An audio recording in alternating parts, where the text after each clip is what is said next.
Здравейте! Днес ще ви представя машина за транспортиране с дистанционно управление. Машината е специално проектирана за транспортиране през труднодостъпни, пресечени и наклонени терени. Платформата е с 4 пияни колела, които автоматично се регулират и следват терена. Гумите са с висока степен на сцепление. Колелото е с височина от 35 см, което предлага висок просвет спрямо терена. Корпусът е подсилен и здрав, което гарантира безпроблемното му товарене и издръжливост на висока тежест.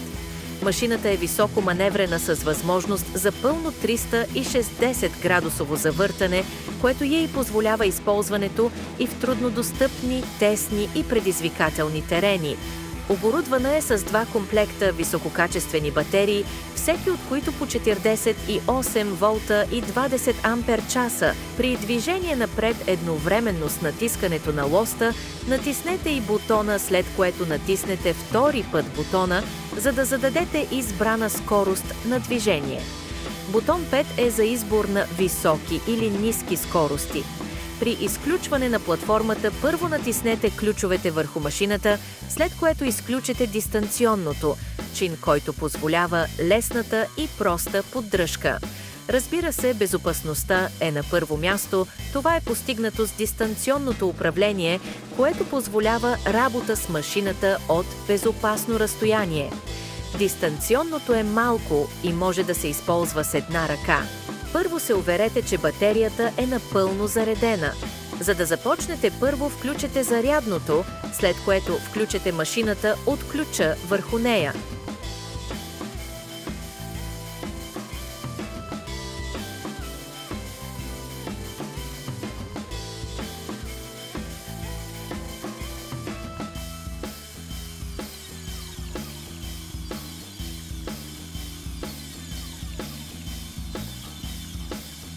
При работа с дистанционното, моля, натискайте лоста много внимателно, защото силното му натискане може да го повреди.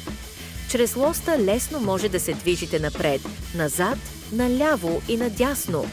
Бутона отзад е за Cruise Control. Него можете да използвате последният начин. При движение напред едновременно с натискането на лоста, натиснете и бутона, след което натиснете втори път бутона, за да зададете избрана скорост на движение.